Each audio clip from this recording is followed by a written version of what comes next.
Commander Jake Morrison stood on the bridge of the USS Horizon, watching the stars through the main screen when the message came through space like a hammer blow to humanity's face. The ship had been exploring the outer rim of known space for 3 months when Communications Officer Lisa White suddenly went pale at her station and called out that they were receiving an alien transmission. Jake felt his heart stop because this was the moment every human had dreamed about and feared since they first looked up at the night sky. Lisa's hands shook as she worked to decode the signal, and when the translation came through the bridge, speakers, every person aboard the Horizon heard words that would change humanity forever. The voice was cold and mechanical, speaking through some kind of translation device that made every word sound like metal scraping against stone. "We are the Zephyrian Empire, and we have watched your pathetic species crawl from world to world like insects spreading across. Dead rock. Your kind makes too much noise with your constant chatter and signals that pollute the quiet of space with meaningless babble. We give you 7 of your solar cycles to surrender all your worlds and accept your place as servants, or we will remove you from existence like the pest species you are." Jake looked at his crew and saw the same shock and terror on every face that he felt in his own chest. The message continued with casual cruelty that made Jake's blood run cold. "We have already demonstrated our power by removing your colony on the world you call Kepler 442b, where 50,000 of your kind died in less than 1 second. Their screams lasted longer than their lives, but not by much." Lisa's face went white as she confirmed that all communication with Kepler colony had indeed stopped exactly 47 minutes ago. The aliens had killed 50,000 people just to make a point about how easily they could destroy humanity. Jake ordered an immediate course back to Earth while sending emergency signals to every human ship and colony in range. The journey home took 6 days, during which more reports came in of alien ships appearing at the edges of human space, like vultures circling a dying animal. Admiral Ryan Carter was waiting when the Horizon reached Earth orbit, and Jake had never seen the old soldier look so grim. The Zephyrian fleet numbered over 100,000 ships, according to long-range sensors, while humanity could barely put together 800 combat vessels. Dr. Amy Brooks had been studying the alien technology from the Kepler attack, and her report made everyone in the command center feel sick. The weapon that destroyed the colony was just a small beam from a single ship, and it had burned through every defense humanity possessed like a hot knife through butter. The aliens used some kind of quantum communication network that let them talk instantly across thousands of light years, which meant their empire was bigger than humans had ever imagined. Carter called an emergency meeting of Earth's leadership, and Jake found himself sitting in a room with presidents and generals who all looked like they had aged 10 years in the past week. Senator Paul Davis spoke first, arguing that resistance was suicide and humanity should surrender to save whatever lives they could. General Kate Rodriguez slammed her fist on the table and said she would rather die fighting than live as slaves to creatures who murdered children for sport. The argument went on for hours, while Jake thought about the crew members he had lost when the aliens demonstrated their power on a merchant ship that got too close to their fleet. Dr. Ben Clark sat quietly in the corner working on calculations. That seemed to consume all his attention until President Helen Carter asked what he was thinking about. Clark looked up with eyes that held either madness or genius and said he might have found a way to hurt the aliens, but it would require something no human civilization had ever attempted. He explained that the Zephyrian Empire depended completely on their quantum communication network to coordinate their vast territories and fleets. If that network could be disrupted, the aliens would be like a body with its nervous system cut to pieces. The plan he outlined was so dangerous that it might destroy human civilization even if it worked. But Carter listened with growing interest. Clark needed every human settlement and ship to go completely silent at exactly the same moment, while small teams delivered quantum disruption devices to alien command vessels. It would mean cutting all communication between human worlds, leaving billions of people isolated and afraid, while their defenders fought a war in complete darkness. The room fell silent as everyone realized what Clark was suggesting. Humanity would have to give up the very thing that made them human, their constant talking and connecting and sharing across the vast emptiness of space. They would have to become silent as death itself. Carter looked around the room at faces full of fear and determination before making the decision that would either save humanity or destroy it. She gave the order to begin Operation Blackout, and Jake felt something cold settle in his stomach as he realized the last real conversation humanity might ever have was happening right now, in this room. The aliens thought humans talked too much, but they were about to learn that sometimes the most terrifying sound in the universe was absolute silence. The debate that followed President Carter's decision split humanity into two camps that hated each other almost as much as they feared the aliens. Senator Paul Davis led the surrender faction from his office in New Geneva, where he spent every waking hour trying to convince colony governors that fighting was madness. He sent messages to every human settlement explaining that the Zephyrian Empire had conquered 12 different species and ruled thousands of worlds for longer than human civilization had existed. Davis argued that survival was more important than pride, and that serving aliens was better than extinction. General Kate Rodriguez commanded the resistance movement from her fortress on Mars, where she gathered every military leader who refused to bow down to creatures that murdered innocents. She reminded everyone who would listen that humans had never surrendered to anyone and that death was preferable to slavery. Rodriguez sent her own messages to the colonies telling them that cowards like Davis would doom humanity to a fate worse than death. The fighting between the two factions got so bad that some human ships started shooting at each other while alien scouts watched from the edge of the solar system.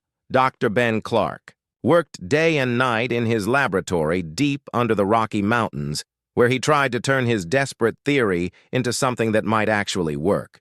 His team included Dr. Dan Wright, who specialized in quantum mechanics, and engineer Carol Peterson, who could build anything if given enough time and resources.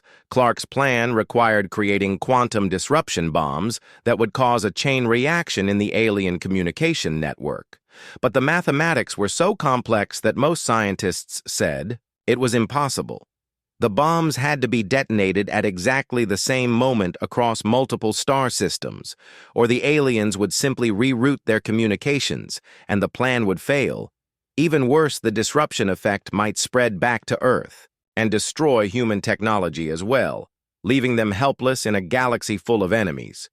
Captain Alex Turner commanded the Mars defense grid, where he counted human ships and tried not to think about how hopeless their situation had become. His reports showed that humanity had exactly 847 combat-capable vessels against an alien fleet that numbered over 100,000. Most human ships were designed for exploration or cargo hauling and would last maybe 10 seconds. Against real military vessels, Turner's own flagship was the largest ship in the human fleet, but it was still smaller than the smallest alien scout craft they had detected. The aliens seemed to be taking their time moving into human space as if they were studying their prey before the killing began.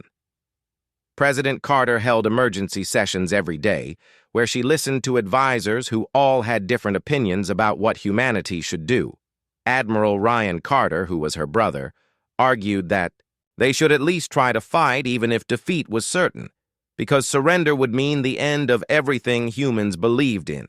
Dr. Amy Brooks presented new intelligence about alien biology that suggested they were some kind of collective consciousness that could not function well when separated from their communication network. This gave Clark's plan a better chance of success, but it also meant that if the plan failed, the aliens would be even more determined to wipe out humanity completely. Hardest part of Operation Blackout was the human cost that nobody wanted to talk about openly. Commander Steve Palmer ran Earth's global communication networks, and his job would be to shut down every satellite and relay station that connected human civilization.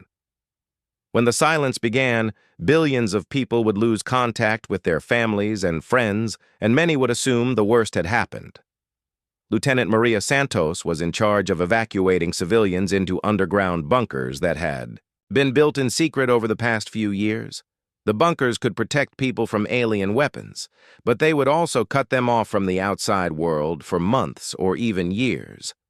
Colony Administrator Joe Mitchell faced the worst choice of all because his daughter was aboard the merchant vessel Far Horizon, somewhere in deep space. When the silence began, he would have no way to warn her that humanity was at war or tell her to hide from alien patrols. Mitchell spent hours staring at his communication console, knowing that his next transmission to his daughter might be his last. The pressure was breaking people all across human space as families said goodbye to loved ones who might never come home.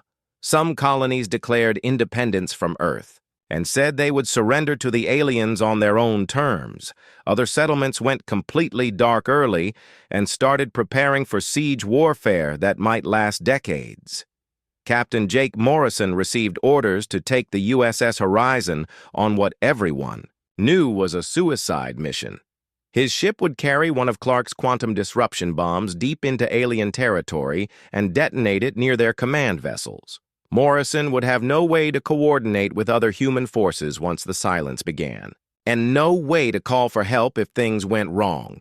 He gathered his crew in the ship's main bay and gave them a choice between staying on Earth or joining him on a mission that would probably kill them all. Every single person volunteered to go with him because they understood that sometimes honor mattered more than survival. President Carter stood before the cameras for what might be humanity's last official broadcast to explain Operation Blackout to people who deserved to know the truth. She told them that in 72 hours every human settlement would go silent and that they should not lose hope if communication stopped. The plan was dangerous and might fail, but it was the only chance humanity had to remain free. Carter's final words were broadcast to every human world and ship in space, creating a moment of unity that had never existed before. She said that humans had always been loud and proud and full of noise, but now they would show the galaxy that silence could be the most powerful weapon of all. When the transmission ended, the countdown to humanity's silence began, and everyone knew that their species would either emerge victorious or never speak again. Operation Blackout began exactly 72 hours after President Carter's final broadcast, when Commander Steve Palmer pressed the button that would silence human civilization. Palmer sat in the Global Communications Center deep under Geneva, watching screens that showed every human transmission in real time as he prepared to cut them all. His finger hovered over the master control that would shut down satellites and relay stations across dozens of star systems, leaving billions of people in darkness. The hardest part was knowing that some of those signals were people saying goodbye to loved ones or calling for help that would never come. Palmer closed his eyes and pushed the button at exactly midnight Greenwich time and watched as humanity's voice died across the galaxy. Lieutenant Maria Santos stood in the entrance to Emergency Bunker 7 as the last group of civilians filed past her into the underground facility that would be their home for months.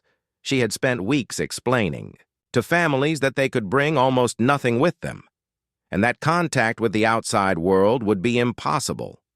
Children cried for toys they had to leave behind, while parents struggled to explain why they were hiding from monsters that came from the stars. Santos sealed the bunker doors, knowing that some of these people would go insane from isolation before the war ended. Similar scenes played out across every human world as millions of people disappeared into shelters that had been carved from solid rock. Ben Clark stood in his laboratory surrounded by quantum disruption bombs that looked like ordinary metal spheres, but contained enough destructive power to shatter space itself. His team had worked without sleep for days to complete the devices that would either save humanity or destroy the fabric of reality. Dr. Dan Wright ran final calculations while engineer Carol Peterson made last-minute adjustments to timing mechanisms that had to be perfect, or the entire plan would fail. Clark felt the weight of every human life pressing down on him as he authorized the transport of bombs to ships that would carry them into alien territory.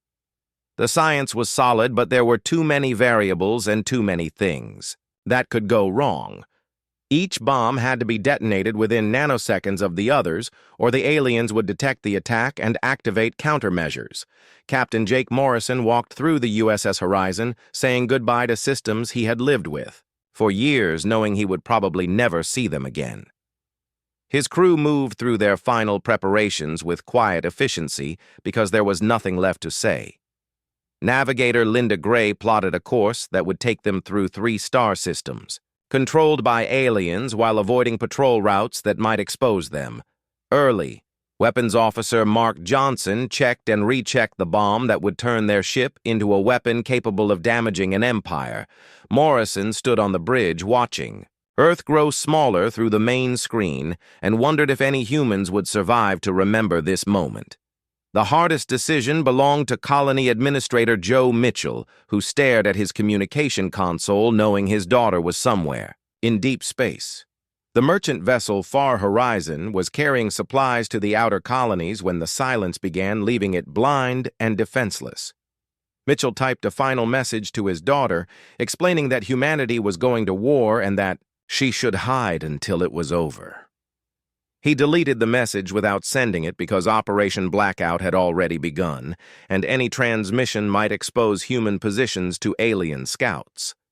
Instead, he whispered goodbye to empty air and hoped that, somewhere among the stars, his daughter would survive what was coming.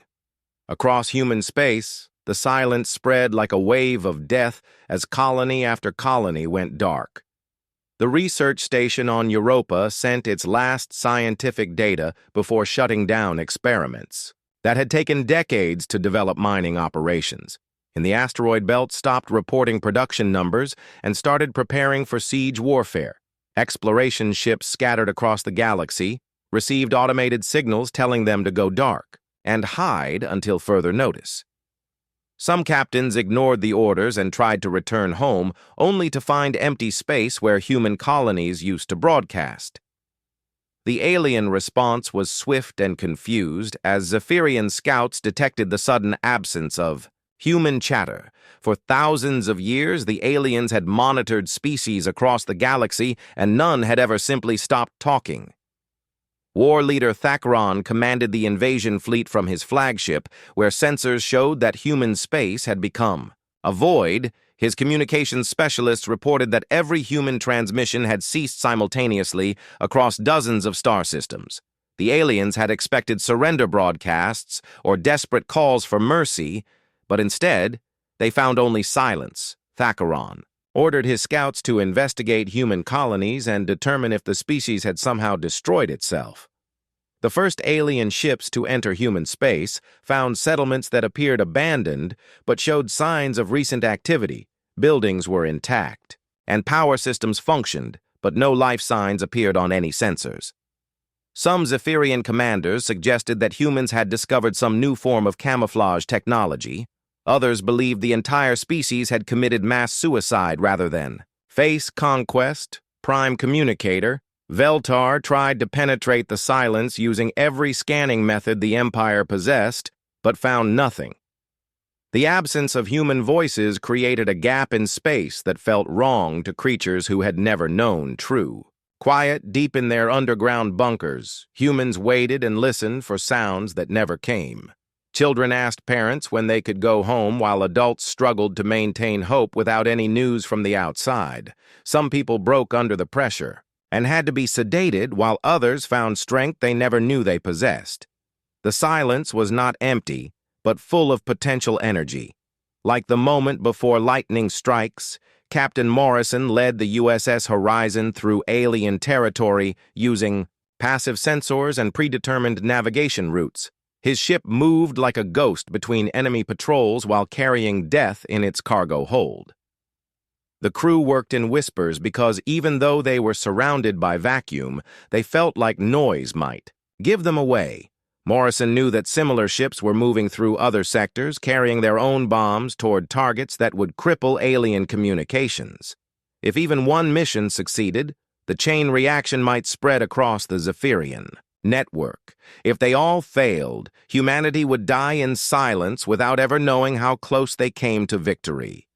The universe held its breath as two civilizations prepared for a war unlike any that had ever been fought. Prime Communicator Veltar stood in the central command chamber of the Zephyrian flagship, staring at displays that showed absolutely nothing where human voices used to fill space with constant chatter, for the first time in his long life serving. The Empire Veltar faced a species that had simply stopped existing as far as their sensors could detect. The quantum communication network that connected every Zephyrian ship and world carried messages of confusion from commanders who had never encountered anything like this silence. War leader Thakron paced the bridge of his command vessel, while scouts reported finding human colonies that appeared abandoned but showed no signs of battle or destruction. Buildings stood intact with power flowing through them, but no life signs registered on the most sensitive instruments the Empire possessed.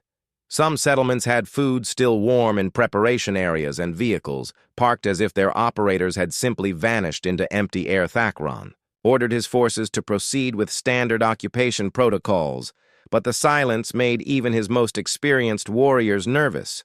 The Zephyrian Empire had conquered 12 species across thousands of worlds, and none had ever employed such a strategy.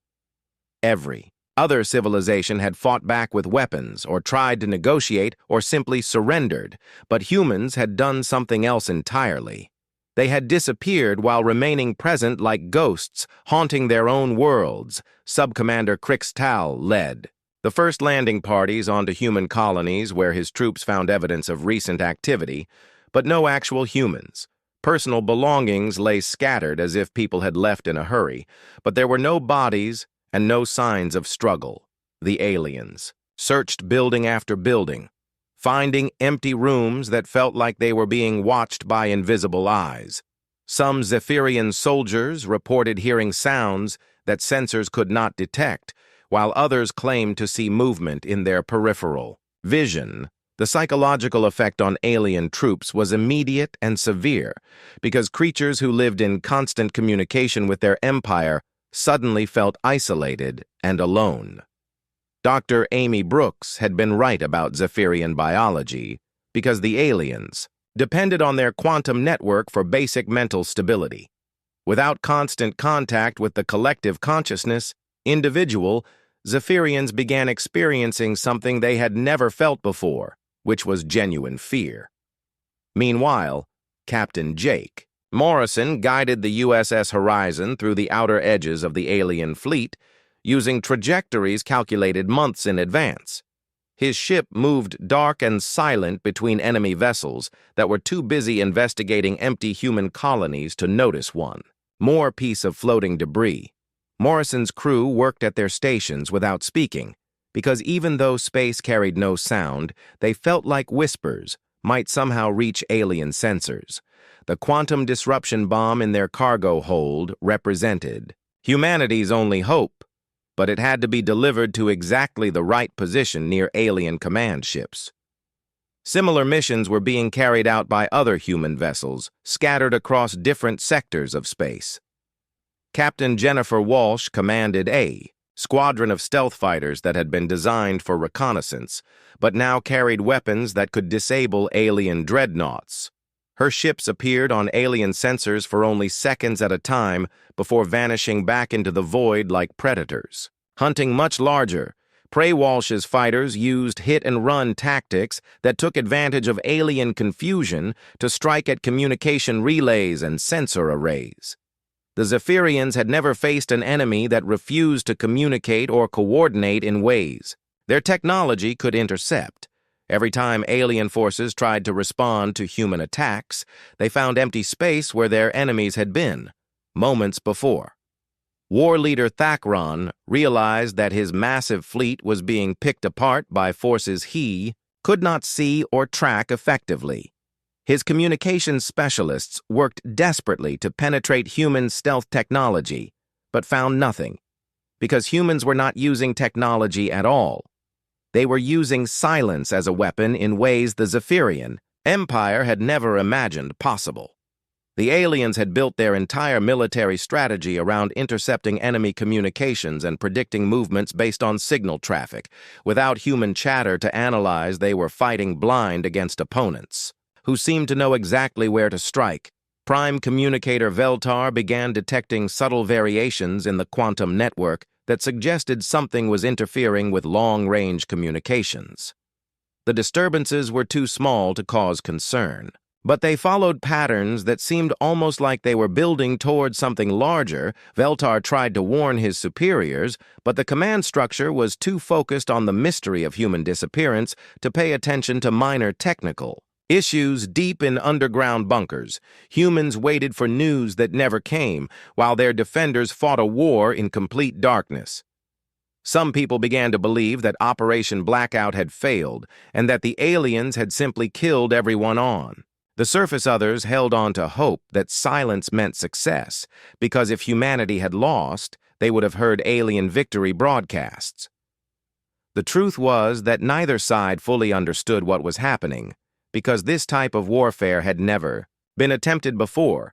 Captain Morrison's ship reached its target zone, where Zephyrian command vessels coordinated invasion fleets across multiple star systems. His crew prepared the quantum disruption bomb while alien patrols passed close enough to touch but never detected their presence. Morrison knew that other human ships were approaching similar targets, and that everything depended on perfect timing.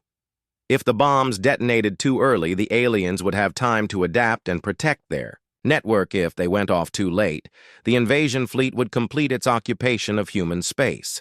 The success or failure of Operation Blackout would be determined in the next few hours.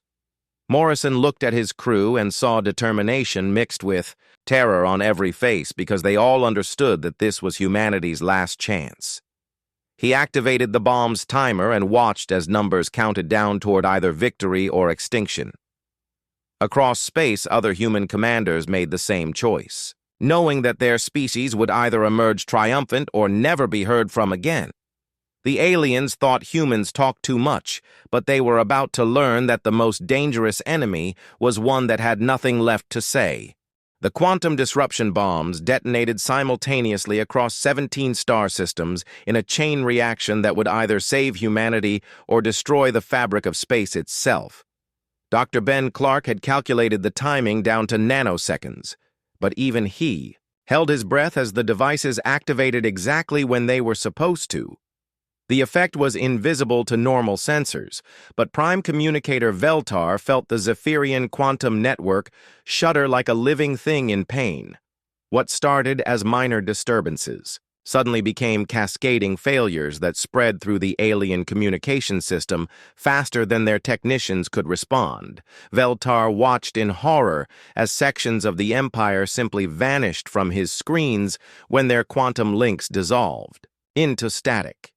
The network that had connected thousands of worlds for millennia began collapsing like a house built from cards in a windstorm. War leader Thakron experienced something no Zephyrian commander had ever faced, which was complete isolation from the collective consciousness that guided their species.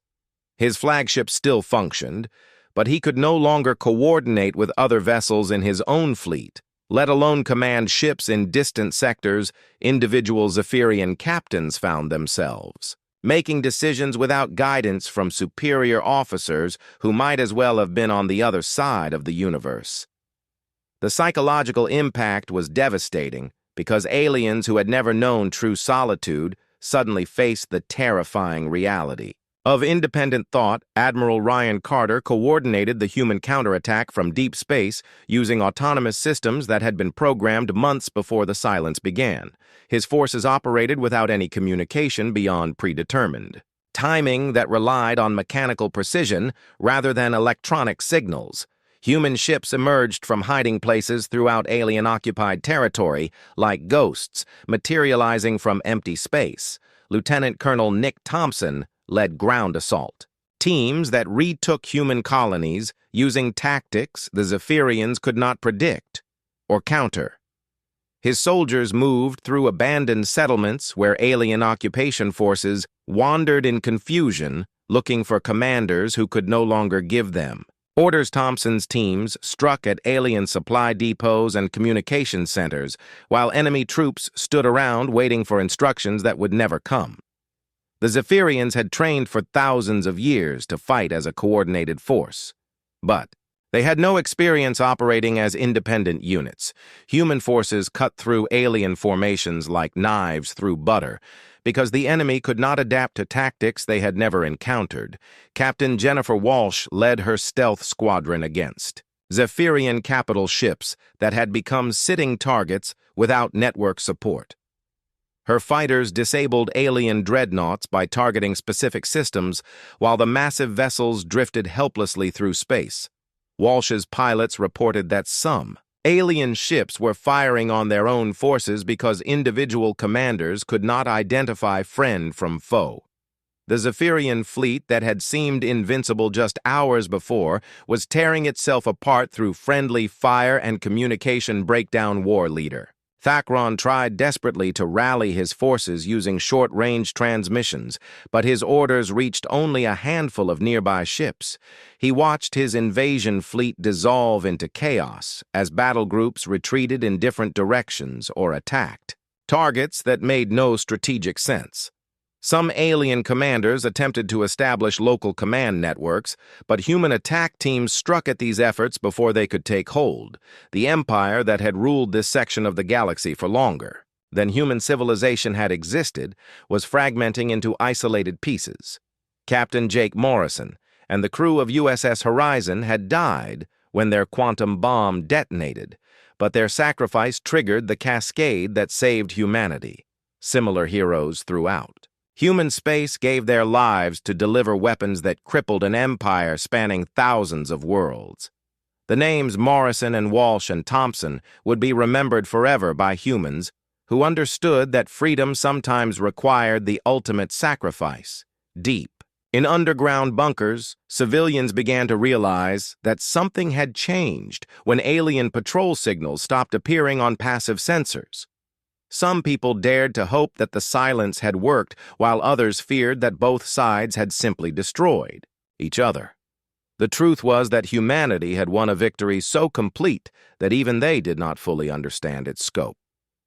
The Zephyrian Empire was collapsing across multiple sectors as worlds lost contact with Central Command and regional governors. Declared independent species that had been conquered centuries ago began rebelling against alien rule when Zephyrian forces could no longer coordinate suppression efforts. The quantum network failure had created a power vacuum that would reshape the political structure of the entire Galaxy Prime communicator Veltar, sent a final desperate message through the few remaining communication links, warning other civilizations about humanity. His transmission reached only a handful of worlds, but it carried a terror that would spread through galactic society for generations. Beware the silent species he broadcast before his own link failed, leaving him isolated on a ship that had become a tomb. They speak with death, and their silence is more terrible than any weapon we have ever faced. Admiral Carter began receiving reports from human forces across multiple star systems as emergency communication protocols activated. The news was almost too good to believe because Zephyrian resistance was collapsing everywhere. Alien fleets were retreating or surrendering, while some simply drifted through space with crews too traumatized to function. The empire that had seemed unstoppable was fleeing human territory in complete disarray. But Carter knew that victory came with a price that would change humanity forever. Operation Blackout had required destroying most of their own communication infrastructure, leaving billions of people isolated on distant worlds. Many human settlements would remain cut off for months or years, while civilizations slowly rebuilt the networks that connected their species. The silence that saved them had also broken the bonds that made them truly human. Carter prepared to send the first official message from Earth since Operation Blackout began, knowing that his words would mark the beginning of a new era. Humanity had learned that sometimes the most powerful weapon was not making any sound at all. The galaxy would never underestimate the species that conquered an empire by refusing to speak. 3 months after the quantum cascade destroyed the Zephyrian communication network, Admiral Ryan Carter stood before the rebuilt transmitters that would carry humanity's voice back to the galaxy. The victory had been complete beyond anything humans had dared to hope, but the cost was written in the faces of people who had spent months wondering if their families were still alive. Carter's first transmission would reach human settlements scattered across dozens of star systems where billions of people waited in isolation for word that the war was over. Emergency bunkers began opening across Earth as civilians emerged into sunlight they had not seen since Operation Blackout began. Children who had spent their formative months underground blinked at the sky while parents tried to explain why they had been hiding from monsters that came from space. Lieutenant Maria Santos led evacuation teams through facilities where some people had died from the stress of isolation, while others had found strength they never knew they possessed. The psychological damage would take years to heal, but humanity had survived with their freedom intact. Dr. Ben Clark worked day and night to rebuild the communication networks that had connected human civilization before the silence. His quantum disruption technology had saved the species, but it had also set back their technological development by decades. Most of the infrastructure that allowed instant communication between worlds had been destroyed or damaged beyond repair. Clark estimated that it would take at least 5 years to restore full connectivity between all human settlements. Some colonies would remain isolated much longer because they were too far from major population centers to justify immediate attention. The hardest part was not knowing how many people had died during the months of silence when medical emergencies could not be reported and supply ships could not coordinate deliveries. President Helen Carter addressed the scattered human settlements through restored emergency channels carrying news that would reshape their understanding of what they had accomplished. The Zephyrian Empire had not just been defeated, but completely destroyed as a political entity. 12. Species that had been enslaved for centuries were now free, because the quantum network collapse had triggered rebellions across thousands of worlds. The galaxy would never be the same, because humanity had proven that even the most powerful empire could be brought down by creatures who refused to make a sound. Carter's message reached Captain Lisa White aboard a survey vessel exploring the ruins of former Zephyrian strongholds. White reported finding alien worlds where the population had simply abandoned their cities when the communication network failed. Some Zephyrian colonies had descended into civil war while others had reverted to primitive technology and subsistence farming. The species that had ruled the galaxy for millennia was now scattered and broken, unable to maintain the civilization they had built. Through conquest, Commander Steve Palmer supervised the restoration of Earth's global communication systems while reading reports from colonies that had survived the silence. Some settlements had thrived during the isolation by developing local industries and forming closer community bonds. Others had barely survived and would need years of support to return to pre-war conditions. Palmer realized that humanity had become stronger in some ways and weaker in others, because the experience of enforced silence had changed them permanently.